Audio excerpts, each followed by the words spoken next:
Au cœur du Haut-Atlas marocain, l'eau est une ressource rare. Le climat semi-aride ne laisse place qu'à quelques mois de précipitations par an.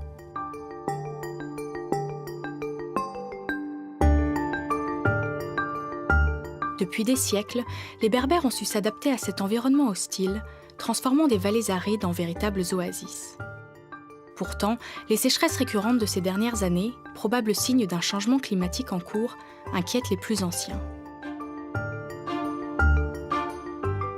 La gestion de l'eau est un défi majeur que le petit village isolé de Tizi Noucheg veut relever. Pour Rachid, président de l'association du village, l'avenir des habitants en dépend.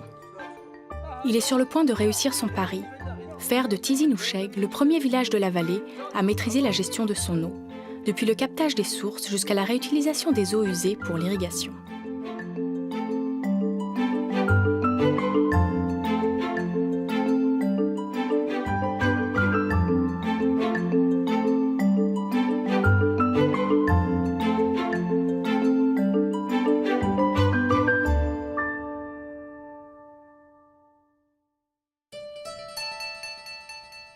Le Haut-Atlas, massif le plus élevé d'Afrique du Nord, forme une immense barrière de 750 km de long, délimitant le Maroc saharien du Maroc atlantique et méditerranéen. À 1 heure de Marrakech, la rivière Ourika trace son chemin à travers ces hautes montagnes. La vallée verdoyante laisse rapidement place à un monde minéral en altitude. Les sommets alentours culminent à plus de 3000 mètres. Ces sommets, Rachid les connaît par cœur. Ce jeune guide berbère parcourt les innombrables sentiers de la région avec des visiteurs du monde entier, partageant sa passion pour ces montagnes isolées. Il a passé son enfance à explorer ces grandes étendues. Chaque source, chaque rocher lui sont familiers. Aujourd'hui, il se bat pour préserver et gérer un trésor, l'eau. Rachid vit à Tizi Noucheg, village perché à 1600 mètres d'altitude. Il aime raconter que ses ancêtres furent les premiers à s'établir ici il y a plus de 800 ans. Tizi signifie col et Noucheg, terre glissante. L'argile rouge des montagnes alentours a probablement inspiré les premiers habitants. Aujourd'hui, une centaine de familles peuplent ce village traditionnel berbère dominé par l'imposant plateau du Yagour.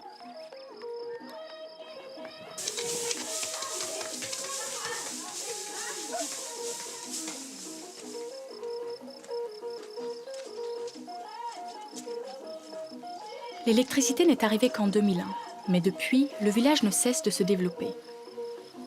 La construction d'une école et d'une piste l'a métamorphosé.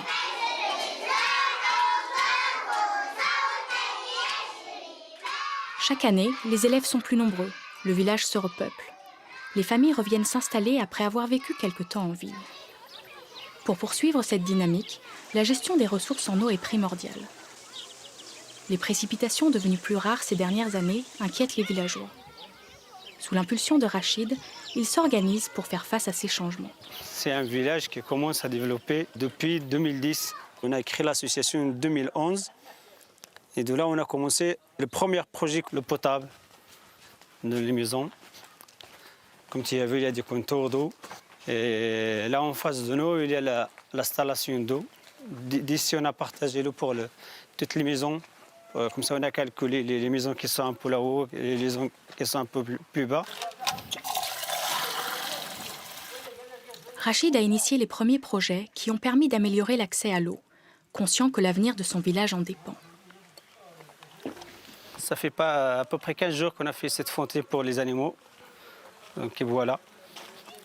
On a fait un truc, donc et ça peut te sauter. Pas besoin d'ouvrir le robinet de temps en temps s'il y a un animal qui vient te sauter pour boire. Et voilà, donc il y a tout le village maintenant, il y a un réseau de l'assainissement et l'eau potable, toutes les maisons potables. Mariam, ah,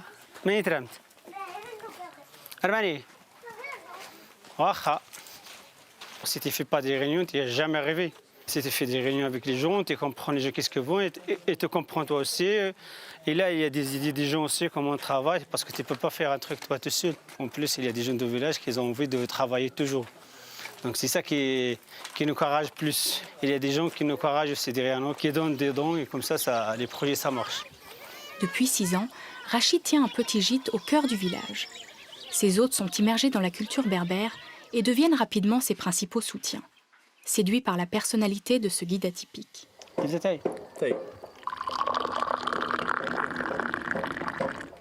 Allez, bismillah. Bismillah. Et les confitures, c'est les gens qui passent par ici qui les achètent ou vous les vendez? Une partie des gens qui passent par ici et la grande quantité c'est à Casa. Là on fait avant que le figue de Barbarie. Après, il y a des gens qui m'ont montré comment on fait confiture du mûr. Après, comment on fait confiture de figue. Après. Depuis, deux mondes se côtoient dans le gîte de Rachid, donnant naissance à de nombreux projets. Les idées là, ça vient. Moi, j'ai voyagé un petit peu au Maroc. J'ai fait toutes les régions parce que j'ai travaillé un petit peu comme cuisinier avec les agences de tourisme et tout ça. Je connais un peu tout le Maroc. Et je vois des gens, qu'est-ce qu'ils font chez eux. Et de chaque région, je vais prendre une idée de là, une idée de là, une idée de là. Plus, moi, j'ai eu une petite gîte ici au village et je reste les jeunes. Et chacun, moi, quand je parle avec eux, chacun, il m'a dit une idée. De tout le monde, il y a des idées de là, de là. En plus, quand je commence, il y a des gens qui m'aident, qui m'aident pour avancer les projets et tout ça, qu'on trouve des choses qui marchent bien. Dis-moi qu'est-ce que tu sais faire et je te dis qu'est-ce que tu peux faire pour nous. La force de Rachid vient de son dynamisme et de son sens du dialogue, le propulsant à la tête de l'association du village qu'il préside.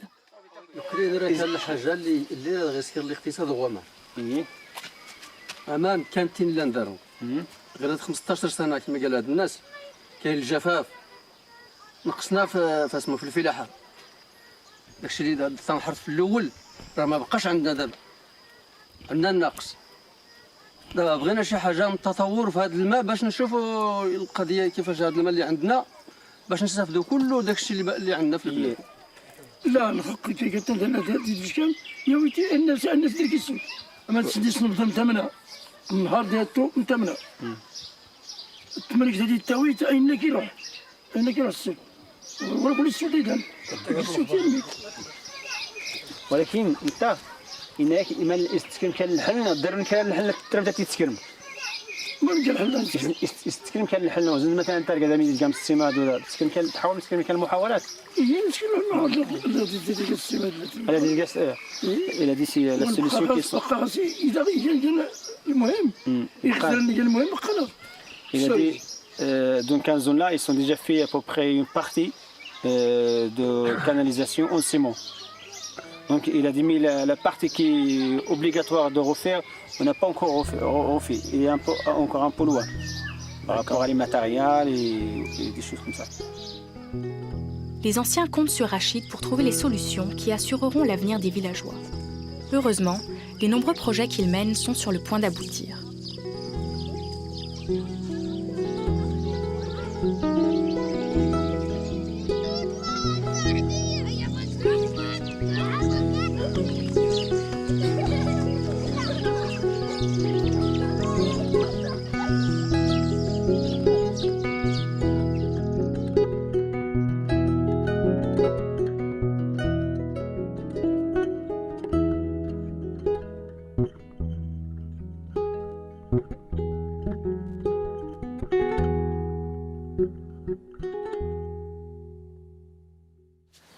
Donc avant le système de l'eau, nous on boit l'eau qu'il y a qui vient par canal d'irrigation jusqu'à le village. On n'a pas l'eau toute la journée et c'est comme ça les gens ils pensent à faire des réserves d'eau comme ça dans le village. Mais on utilise l'eau comme ça longtemps, mais il y a un moment qu'on a un malade qui s'appelle choléra. Il y a 4 personnes qui sont malades, il y a 2 qui meurent et 2 qui leurs parents ils ont un peu d'argent et ils sont ramenés à l'hôpital soignés. Et de là, les gens ils réfléchissent pour faire quelque chose. Après ce problème-là de maladie, les gens du village ils sont partis chez le CAID et le règlement pour demander, pour trouver une solution pour l'eau, pour éviter ces malades-là. Après, il y a les ingénieurs de province qui viennent là, qui voient le village et le problème qu'on a. Alors là ils disent ils vont faire comme ça un bassin. Et il faut ramener l'eau de source directement au bassin et pour faire les fontaines de le village. Et voilà, c'est comme ça, en 2001. Donc il y a une association qui a dit il va nous donner le tuyau. À peu près c'est 2200 mètres entre la source et la réserve d'eau.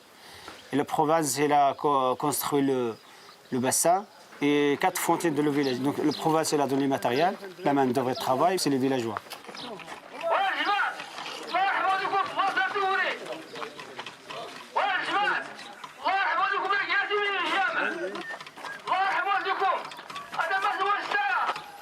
Après plusieurs semaines de discussions, l'association de Rachid a pu réunir les fonds nécessaires à l'acquisition de 2 km de tuyaux pour remplacer l'ancien.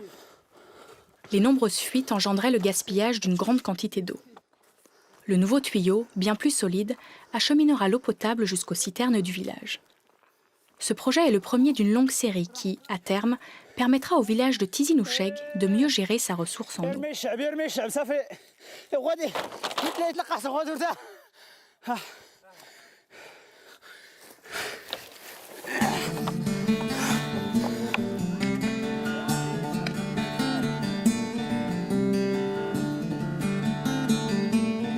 Je vois si c'est bien, si on le passe par là.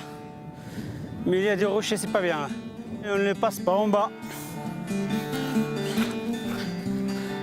Hop, hop, hop, hop.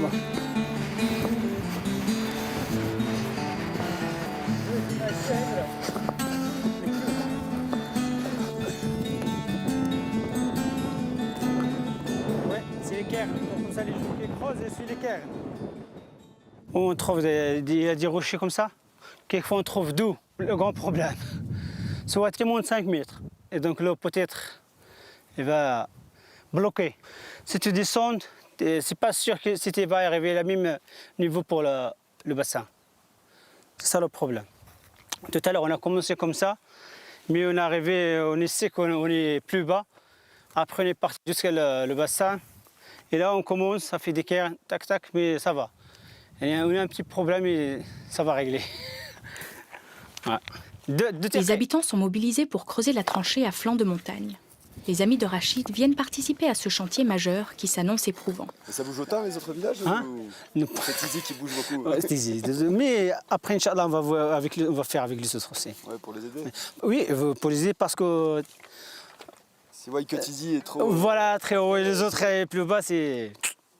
Ouais, après, Ils sont toujours lourds. Ils sont toujours lourds. Comme jamais. nous, on tire, mais eux, ils sont très lourds. Il faut les aider pour être un peu légers pour nous rejoindre. Ouais. Puis, Parce qu'il y a des projets qu'on va faire tous ensemble. On ne peut pas le faire nous tout seul. Il faut un peu les... C'est pas des dons, mais juste parler comment la solution... Voilà. Mais ça va, alhamdoulilah. Avant 1995, le taux de couverture de l'approvisionnement en eau potable des populations rurales marocaines était d'environ 14%. Après plusieurs épidémies de choléra, le gouvernement marocain décide la mise en place du programme PAGER, programme d'approvisionnement groupé en eau des populations rurales. Aujourd'hui, 92% de la population rurale est ainsi approvisionnée en eau potable. Mais certains villages du Haut-Atlas, peu accessibles, n'y ont toujours pas accès. Alors, moi, je veux voir un peu avec le chef. Abdelaziz gère l'organisation du chantier, assisté de près par Rachid. Ce duo constitue le moteur de l'association de Tizi Noucheg, sans cesse en action pour concrétiser les projets et développer le village. La forte pente et les températures dépassant les 30 degrés fatiguent les organismes, mais les hommes du village sont habitués à ces conditions difficiles. Ils travaillent habituellement dans les champs en contrebas. Quelques jours par mois, ils donnent de leur temps pour mener à bien les différents projets. Sans leur implication, rien ne serait possible. Les plus jeunes s'associent naturellement aux travaux.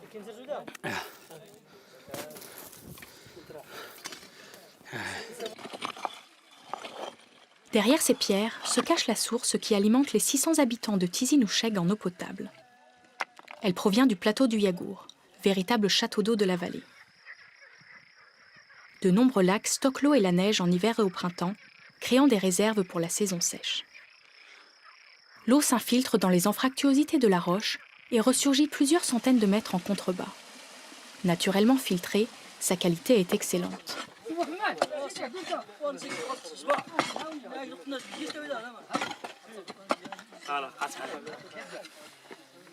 Aux heures les plus chaudes, un véritable banquet berbère se met en place au cœur de la montagne. Les couscous et tagines cuisinés par les femmes du village viennent rassasier les travailleurs fatigués. L'hospitalité berbère est mondialement connue. Cette culture est basée sur l'entraide et l'échange. Les conditions de vie souvent rudes favorisent ces liens sociaux forts. Les belles rencontres autour d'un thé ou d'un repas sont nombreuses dans le Haut-Atlas. À la fin de la journée, les premiers mètres de tuyaux peuvent être installés.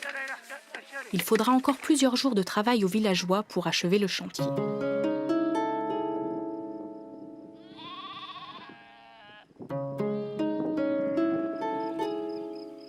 La mise en place de l'eau courante dans certains villages comme Tizi Ouzheg est une avancée très importante, surtout pour les femmes, à qui incombait auparavant la corvée de l'eau. Soulagées de cette tâche, leur condition s'est améliorée.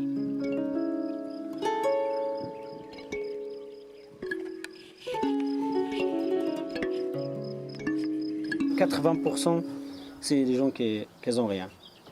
Donc on a fait un moyen avec tout le monde, c'est pas que nous.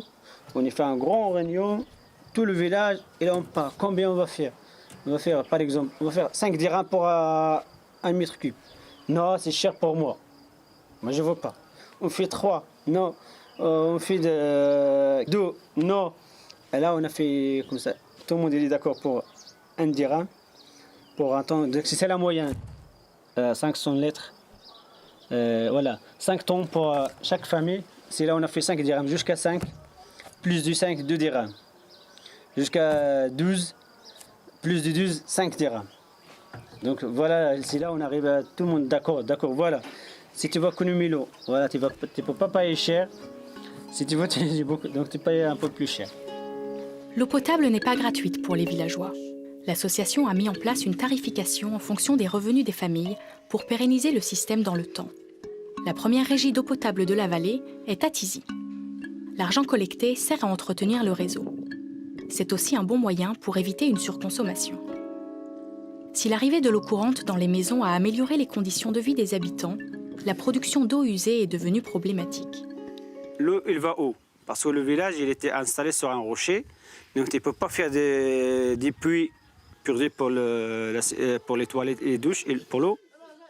Rachid avait anticipé le problème il y a 2 ans en initiant la mise en place d'un réseau d'assainissement dans le village. Plusieurs semaines de travaux ont permis d'enterrer des centaines de mètres de conduite.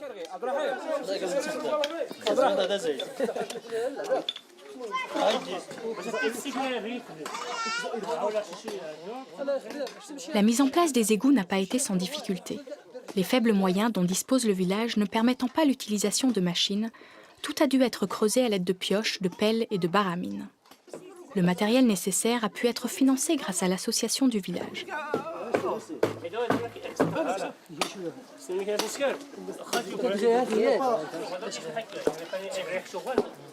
Il y a des égouts de 20 cm pour l'assainissement.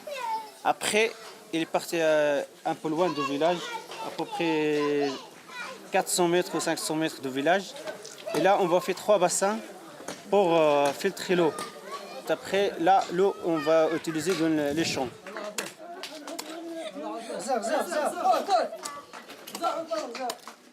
Les coûts d'entretien du réseau seront assurés par les habitants eux-mêmes et dépendra de leur consommation en eau potable. L'assainissement des villages du Haut-Atlas se limite souvent à la présence de simples latrines. Les eaux usées se déversent à proximité, avec un risque de contamination pour les habitants et les autres villages en contrebas.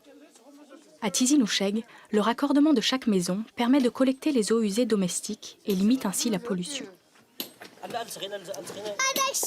Aujourd'hui, les eaux usées de Tizi Ouzheg s'écoulent encore à l'extérieur du village, mais plus pour très longtemps.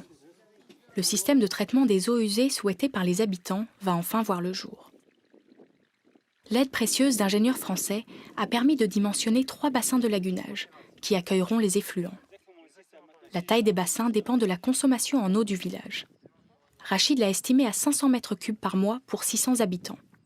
Le dimensionnement des bassins prend en compte la probable augmentation de la population de Tizi Ouzheg dans les années à venir. On a cherché plusieurs endroits pour faire les bassins.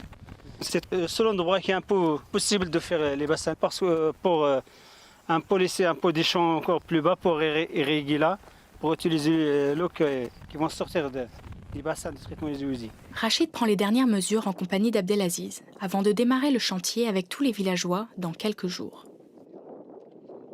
On va faire les 3 grands bassins pour les gens qui reviennent au village. Aujourd'hui, on a 600 habitants. Dans le futur, peut-être ça sera pour 800, 900 personnes. C'est ça, on va faire des grands bassins pour les prochaines années.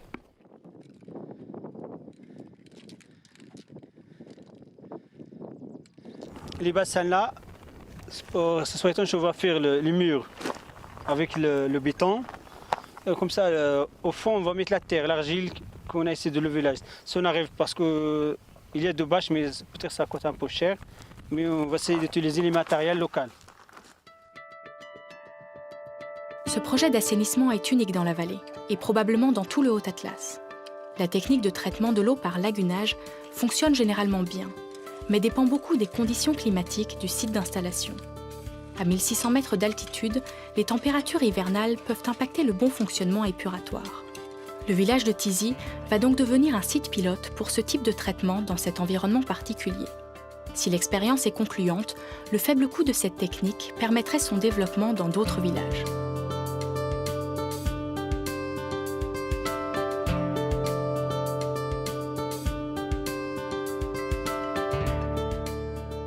Dans quelques temps, les bassins ressembleront à cela.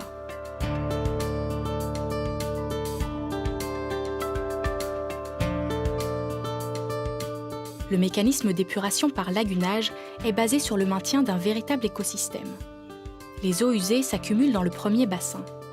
La lumière du soleil pénètre dans l'eau et fournit l'énergie nécessaire au développement de microalgues, qui consomment du dioxyde de carbone et une partie de la pollution de l'eau pour croître.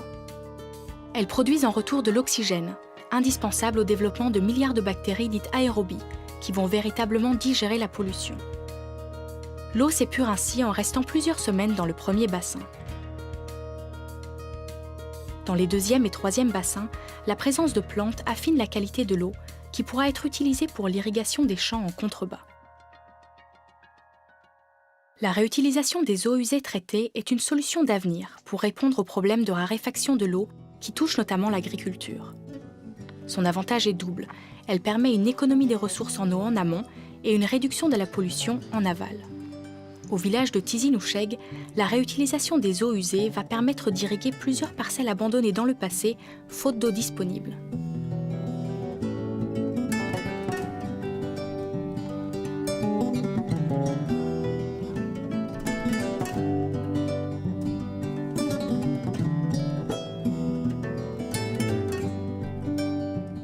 Dans le Haut-Atlas, les précipitations ne dépassent pas 250 mm par an en moyenne. Les Berbères ont su s'adapter à ces conditions arides en construisant des kilomètres de canaux qui permettent d'irriguer les cultures en terrasse. Ce système d'irrigation traditionnel permet la culture de champs de céréales ou de légumes qui forment une mosaïque de verre. Dans ces vallées, l'agriculture de subsistance domine. Les paysans du village captent directement l'eau des oueds pour irriguer leurs terres.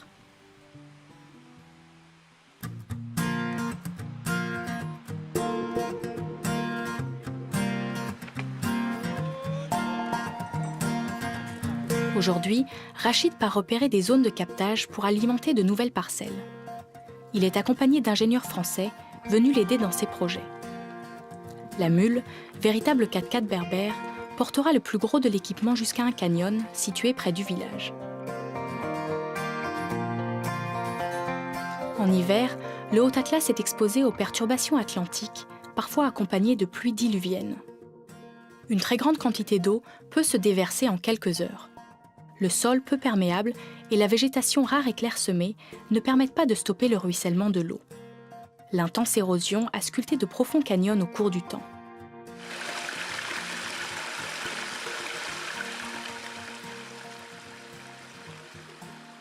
Il vient du plateau de Diabolo et Auré. Mais c'est beaucoup de sources et là il faut donner, je sais. Mais au été, il n'y a pas beaucoup d'eau. Il y a moins. Je connais bien la rivière, mais c'est la première fois que je fais avec les forts. Allez, c'est moi le minuteur. Allez, vas-y, commence ça. Allez.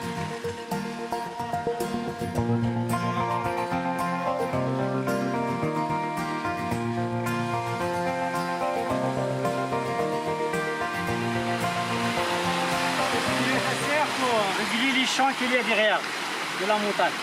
Parce qu'avant, il y a eu un canal qui passe par là, mais les orages, la pluie, il y a beaucoup d'eau, et ça, il est partout. C'est ça, je vais acheter le tuyau parce qu'il est déjà cultivé les champs. C'est là qu'on a fait le canal, c'est longtemps, c'est ça, il a mis le tuyau. Après, c'est toi qui perds, c'est là-bas. D'accord. C'est bon.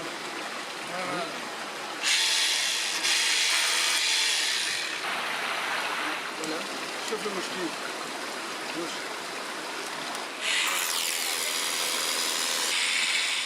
Armés d'une perceuse et de pitons, ils équipent la paroi pour pouvoir descendre les cascades à l'aide d'une corde de rappel. Douche froide garantie.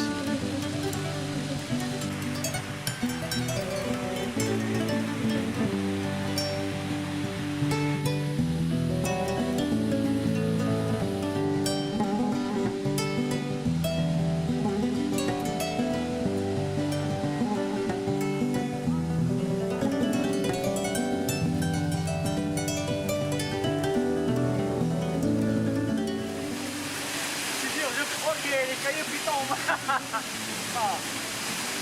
Bien ça. L'eau est la principale richesse de la vallée de l'Ourika. Plus bas, elle permet d'irriguer l'immense plaine agricole du Haouz et d'alimenter en eau potable Marrakech, 5e plus grande ville du pays.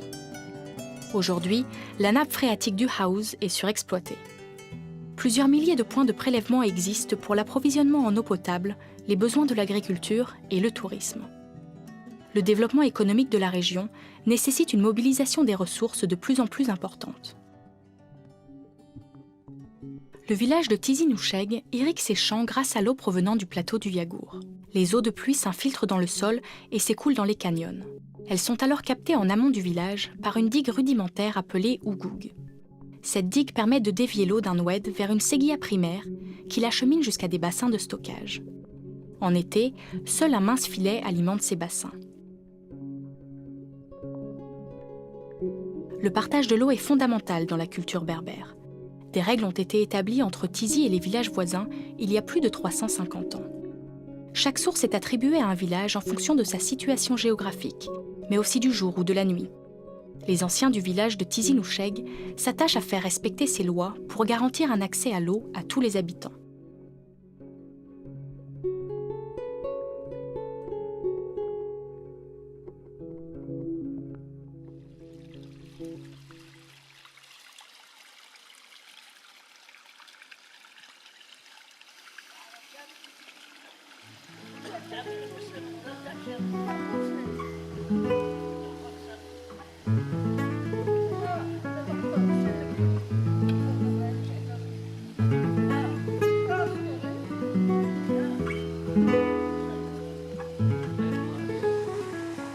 Les villageois se partagent équitablement l'eau accumulée pendant la nuit.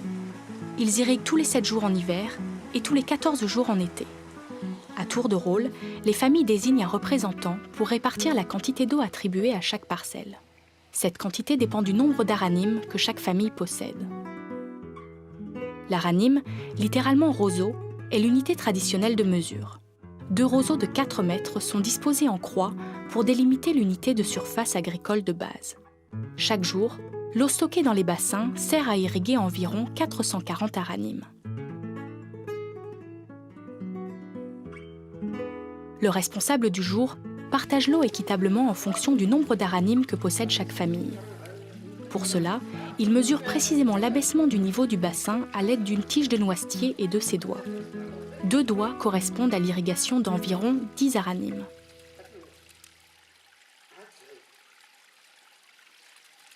Depuis les bassins, l'eau poursuit son chemin via des séguias secondaires jusqu'aux champs, au gré de l'ouverture ou de la fermeture de petites digues de terre. Quand une parcelle est inondée, un coup de bêche suffit pour dévier l'eau vers une autre parcelle. Les centaines de champs de la vallée sont tous irrigués de la même façon. Ce travail est fastidieux mais nécessaire pour assurer de bonnes récoltes.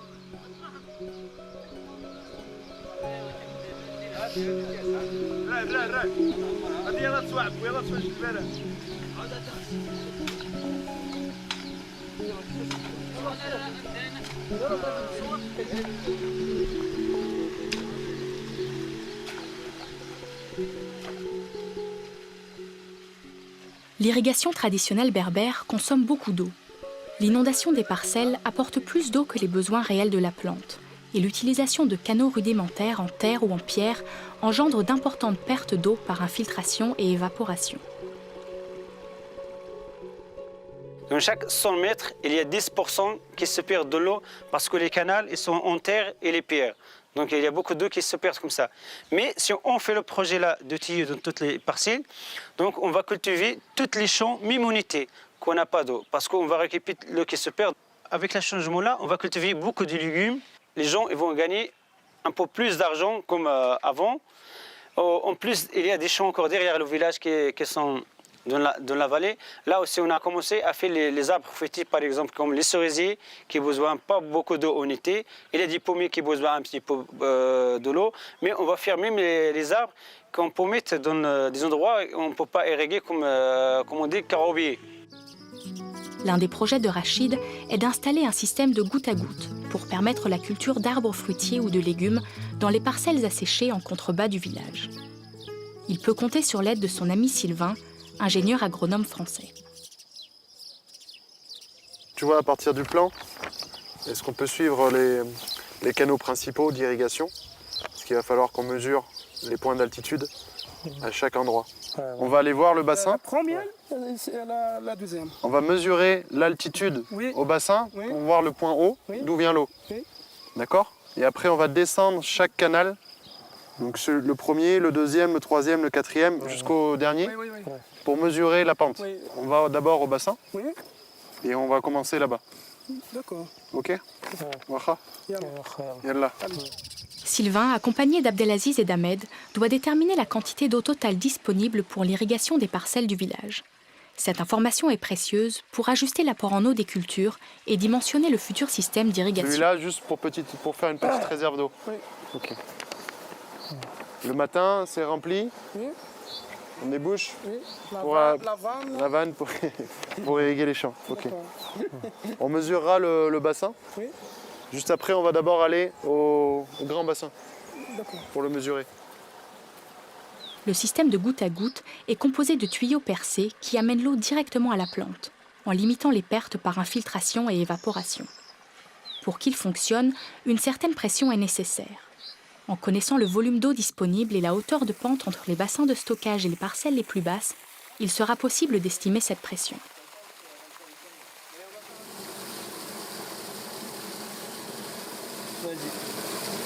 On mesure la profondeur. «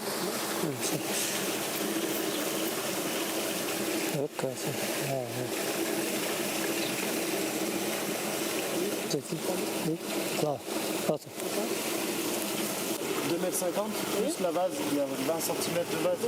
Vous allez le nettoyer? Oui.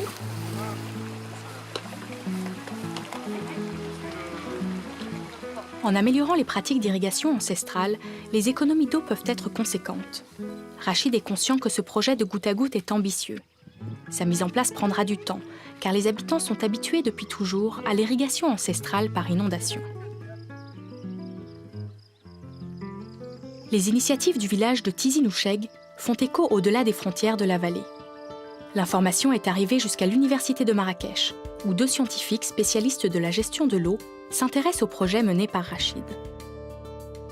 Olivier et Younes appartiennent au laboratoire TREMA, où des chercheurs de l'Institut de recherche pour le développement et de l'université Kadi Hayat de Marrakech collaborent pour améliorer la gestion de l'eau dans les régions sud-méditerranéennes. Une grande partie de nos travaux se dirige vers le Haut Atlas, ce qu'on appelle le Haut Atlas de Marrakech, qui est donc le château d'eau de la plaine. On cherche à quantifier donc, les apports qui arrivent des affluents atlasiques. On travaille beaucoup sur la compréhension du fonctionnement hydrologique de ces bassins, l'interaction entre les eaux de surface et les eaux souterraines, mais aussi donc, comprendre les interrelations entre la plaine et la montagne. Les projections climatiques convergent vers un réchauffement qui est déjà sensible depuis les 50 dernières années. La diminution annoncée des précipitations en fait, pourrait faire diminuer la productivité agricole, notamment sur les zones pluviales, de 50% à l'horizon 2020. Les ressources en eau du bassin du Haouz, il se caractérise par une quasi-saturation de mobilisation des eaux de surface. La moyenne donc, des eaux de surface mobilisées est autour de 80%. Ceci est dû à l'accroissement de la population et à l'émergence de nouvelles demandes en l'occurrence la demande touristique ou à la demande agricole, qui est une demande classique dans la plaine. L'irrigation représente 80% en fait, de l'eau consommée environ. Le lien entre disponibilité en eau et productivité agricole devient critique. On a une réduction très importante des apports en eau de surface, ce qui fait que la pression se met de plus en plus sur les eaux souterraines. La succession des périodes de sécheresse, qui ont commencé à la fin des années 70, contribue à des baisses de la nappe qui sont de l'ordre de 1 à 2 mètres de baisse par an. Les deux scientifiques sont très souvent sur le terrain, mais aucun d'eux ne s'est encore rendu dans les hauteurs de la vallée de l'Oureka, où se situe Tizi Noucheg. Je suis bien intéressé de visiter ce village et discuter avec les habitants de Tizi Noucheg, voir en fait les pratiques qu'ils utilisent pour irriguer les cultures en terrasse et quelle vision ils ont de la gestion intégrée de l'eau au niveau d'un village. Ils décident de passer quelques jours au village pour mieux comprendre les problématiques locales liées à l'eau et découvrir les solutions initiées par Rachid. Salam alaikum. Salam alaikum. Sidi Labas. بخير. L'association elle cherche les matériels et les villageois ils sont travaillés. C'est la main d'œuvre, c'est gratuitement. Après là, donc on est travaillé à peu près. Vous avez réussi à creuser là, les tranchées Oui, tout à la main avec les matériels. Ouais. C'est de la roche en fait. Là, Oui, ouais. Mais on essaye de faire le plus possible. Il y a des endroits où on met que le ciment, il y a des endroits qui durent, on a mis juste du ciment, on a caché le tuyau en ciment. Et il y a des endroits où on a creusé. Par exemple, dans les champs, parce que le grand tuyau qui passe dans, on dit wad, grand wad, il était creusé dans les champs, des parcelles. Et comme ça, il est bien enterré, et voilà, il est parti droit. Dans le village, c'est comme ça. Avant, j'ai fait la peinture d'immeubles. J'ai fait un poteau au Maroc. Mais après, quand je suis marié, j'ai ramené ma femme à Marrakech. Elle m'a dit, moi, je veux aller au village, je ne veux pas rester là. J'ai dit, alors, donc si tu ne veux pas là, on peut monter au village, on crée une gîte, on commence petit à petit. Et il a dit, moi, il fait la cuisine, et moi, je cherche les clients et je fais le guide. Même, je n'ai pas autorisé de faire le guide, parce que je n'ai pas les papiers. Si tu veux avoir un diplôme, une carte de guide, il faut un niveau bac. Moi, je n'ai pas de niveau, je n'étais pas à l'école. Et voilà, on a créé le gîte, il a grandi. Et comme ça, je parle un peu français aussi avec les gens. Avant, je ne parle pas français, mais comme ça, petit à petit. Et voilà, quand je rencontre les gens. Demain, on peut monter au plateau d'Yaoui, Inch'Allah. On voit comme ça, on voit toute la région, c'est magnifique. C'est les rois du monde.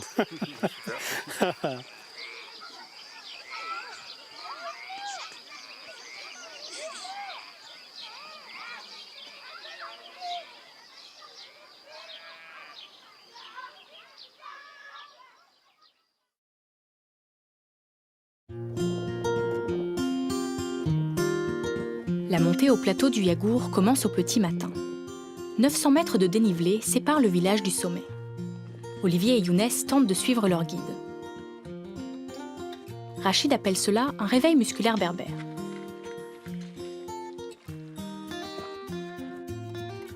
La récompense qui les attend au sommet leur fait vite oublier la fatigue. Le Yagour fait partie de la zone des hauts plateaux. Le grès est la roche dominante de ces falaises qui frôlent les 300 mètres. La vue sur les plus hautes montagnes de l'Atlas est exceptionnelle. Au loin, le Toubkal culmine à plus de 4100 mètres d'altitude.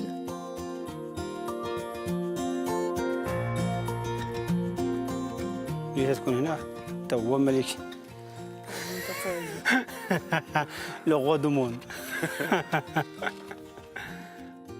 À partir du 1er avril jusqu'à 15 juillet, interdit pour les moutons pour monter ici. Pour éviter qu'il n'y ait rien à manger en bas, les bergers ils montent là, ils trouvent encore l'herbe pour les animaux. S'il y a quelqu'un qui monte ici au moment où c'est interdit, il paye 1000 dirhams.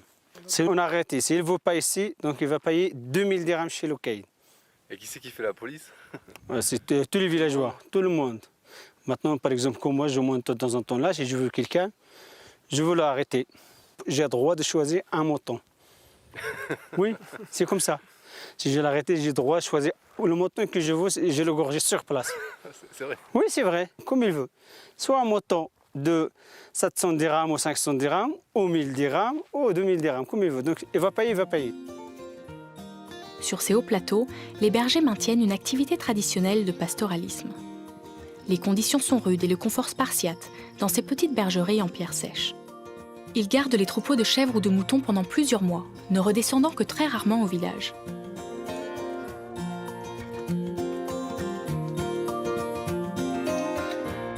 Ces grandes étendues herbeuses sont parcourues depuis longtemps par les Berbères. Plus de 2000 gravures rupestres ont été répertoriées sur le Yagour. Les gravures rupestres qui sont là dans la lamine Ahmo, c'est 2000 jusqu'à 3000 avant Jésus-Christ. C'est les anciens qui sont habités au plateau du Yagour. Les silhouettes d'animaux ou d'hommes souvent armés illustrent le quotidien parfois conflictuel des bergers de l'époque.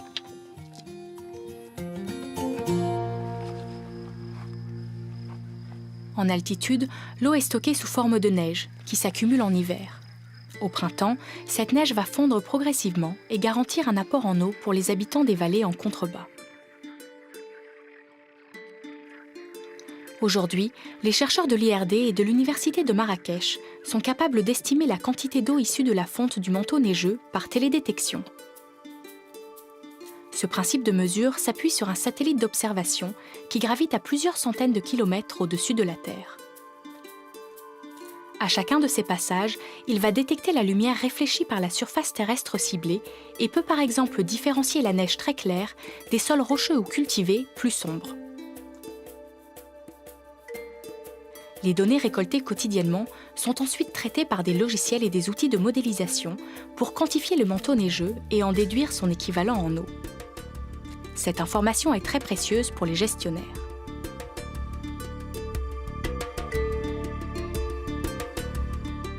On a besoin d'aller sur le terrain, à la fois pour valider en fait, ces mesures de télédétection, puisque ce sont des mesures qui sont relativement indirectes. En fait. Pour parler du manteau neigeux, on a besoin de passer d'une surface observée par télédétection à un contenu en eau. Donc pour ça, on fait des mesures directes sur le terrain, soit par des stations pour avoir un suivi en continu, soit en complément, donc à la main pour faire un suivi spatialisé donc le long du transect souvent. Alors ce qui est important, c'est d'avoir un suivi régulier tous les jours.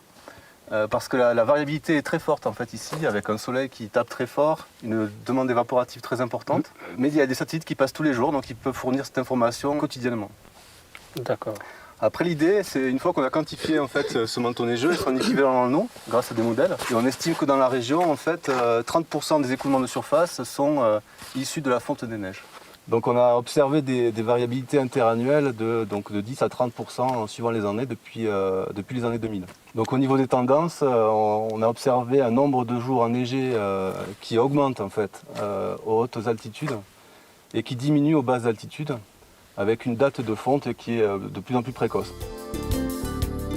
La précision des images satellites peut atteindre quelques mètres. La compilation des images prises par le satellite taïwanais Formatsat 2 offre un survol spectaculaire du bassin versant de la Réraya. Les données récoltées permettent aux scientifiques de caractériser le cycle de l'eau dans le Haut-Atlas et ainsi de proposer des solutions de gestion durable.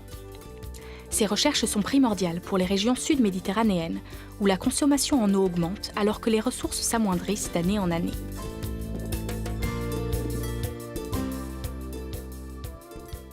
La télédétection est devenue un outil incontournable pour la gestion de l'eau. En plus de quantifier le couvert neigeux, elle permet de mieux gérer l'apport en eau des cultures.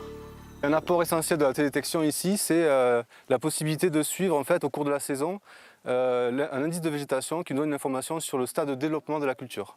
Nous disposons de modèles en fait, qui permettent d'estimer l'évapotranspiration des cultures, qui peuvent être utilisés par les gestionnaires en fait, pour estimer la consommation en eau des cultures ainsi que le besoin en eau.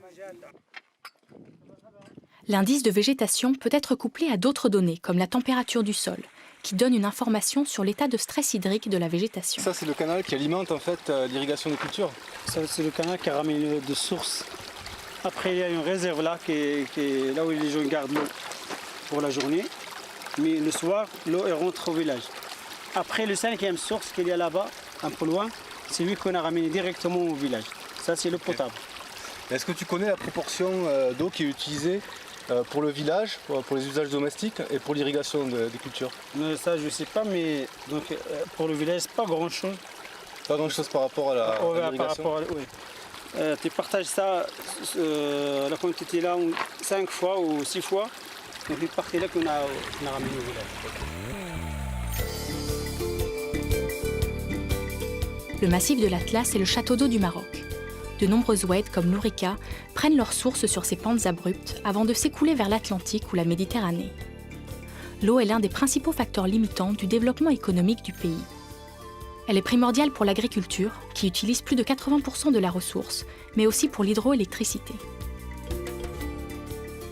L'accroissement rapide des besoins en eau, couplé aux sécheresses récurrentes, augmente sans cesse les pressions sur cette ressource naturelle limitée.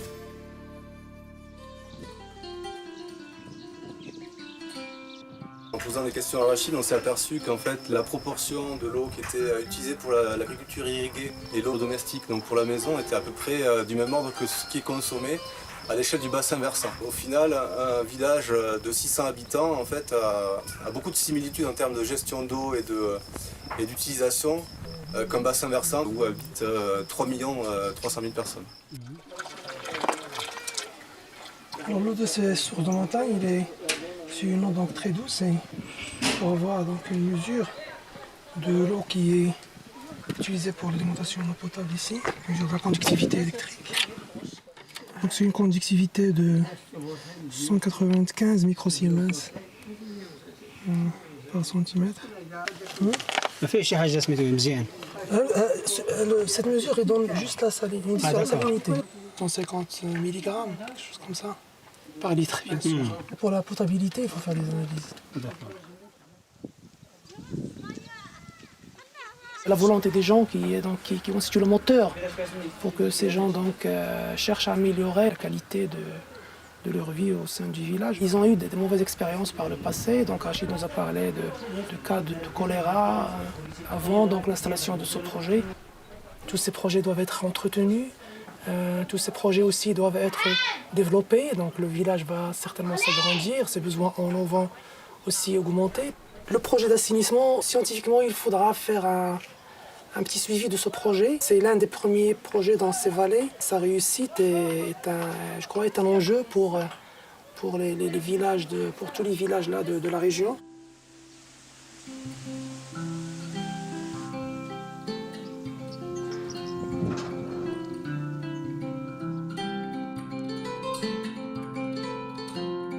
Je crois que ce qui m'a le plus marqué au travers des discussions avec Rachid, c'est la capacité de ce village à s'autogérer. En fait, tous les habitants de ce village s'impliquent et participent au développement.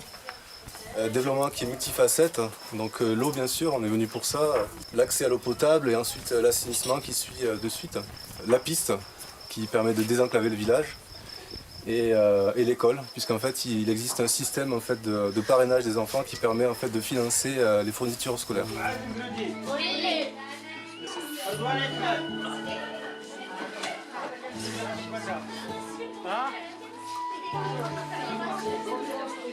Le village de Tizi Noucheg est un modèle d'adaptation. Ses habitants ont su s'inscrire dans une dynamique qui a permis d'améliorer considérablement leurs conditions de vie. Il s'évertue à développer un mode de gestion durable des ressources en eau du village. Chaque utilisation est optimisée pour en limiter les pertes. Dans un futur proche, le traitement des eaux usées offrira même des réserves supplémentaires pour l'irrigation. L'entraide et l'ingéniosité des Berbères constituent le moteur de ces projets, réponse nécessaire au changement climatique en cours. Derrière ce succès se cache un homme, Rachid. Visionnaire, débrouillard et fédérateur, il porte les projets avec son cœur pour assurer l'avenir de son village. Pour faire un exemple, pour tous les villages, c'est plus possible. Notre idée maintenant, on pense pour notre village arriver autonome, c'est ça? Autonome, il y a tout. Pour les légumes, on va faire beaucoup de légumes. On sait pour faire les légumes bio. Aussi pour les ruches, les abeilles. Pour faire des projets comme ça, par exemple les tapis, les confitures. Des choses, il faut utiliser des choses qu'on a ici au village. Pas, voilà. Pourquoi on laisse les trucs là? On est riche, comme on dit.